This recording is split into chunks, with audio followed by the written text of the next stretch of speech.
Una vez dicho lo anterior sobre la pedagogía como tecnología, sabemos entonces que esta procede como una cuestión dogmática y que también erige sus edificios de práctica, metodología y de contenido desde hipótesis artificiales. Y como señala Ernest, no posee una sustancia espiritualmente objetiva, que según él, durante la historia se nos ha presentado que la comunidad, la humanidad necesita de una sustancia. Los griegos tenían a Homero, los cristianos tienen la Biblia, el Islam tiene el Corán, el judaísmo tiene la Torá, los chinos tienen la filosofía antigua, etc. Es decir, sí o sí debemos de partir de una concepción del mundo. Eso es lo que nos está diciendo Ernest y tiene razón.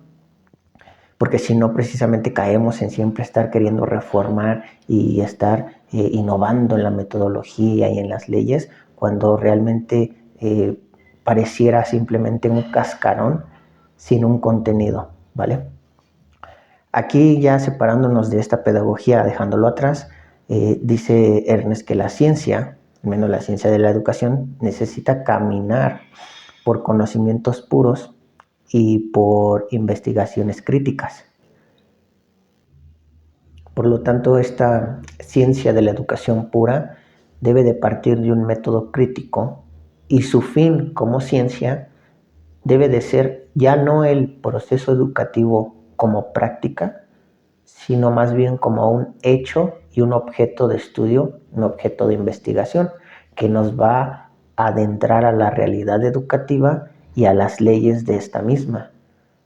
Por lo tanto, estaríamos investigando el ser de la educación, atendiendo las leyes que nos brinda ese ser de la educación y entendiendo esas leyes como valederas o válidas en todo el mundo y en todos los tiempos. Por lo tanto, ya no debemos de partir de las preguntas de qué debo de hacer como educador, sino más bien hay que preguntarnos sobre qué es la educación, cómo y dónde se da esa relación y cuáles son sus clases, sus grados e incluso sus leyes.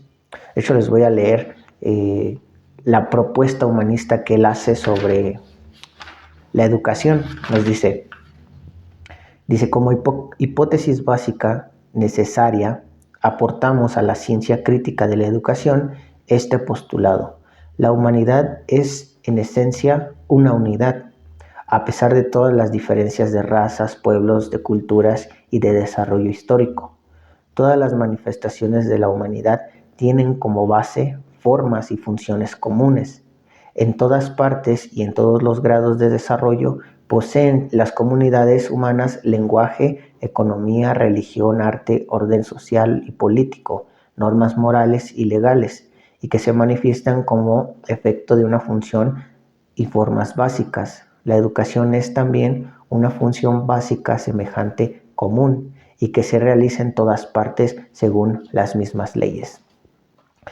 Si se dan cuenta, para Ernest, pues la vida en común es sumamente importante. Ahorita vamos a abordar por qué. Dice él que ahí es donde el individuo encuentra un sentido de vida y un complemento hacia su destino. Gracias a esto podemos entender el ser de la educación, es decir, comprendiendo la educación desde sus elementos necesarios, sus elementos comunes, como efecto de la vida espiritual de esa comunidad. Y al final nos deja con esta pregunta: ¿cómo se organiza la teoría educativa bajo el influjo de esta concepción de la humanidad? Esto que les acabo de compartir solamente es la introducción hacia el primer capítulo, porque todavía nos falta abordar realmente la pregunta que nos deja: ¿cómo opera, cómo se articula esta teoría de la educación desde la concepción humanista que él nos está dando?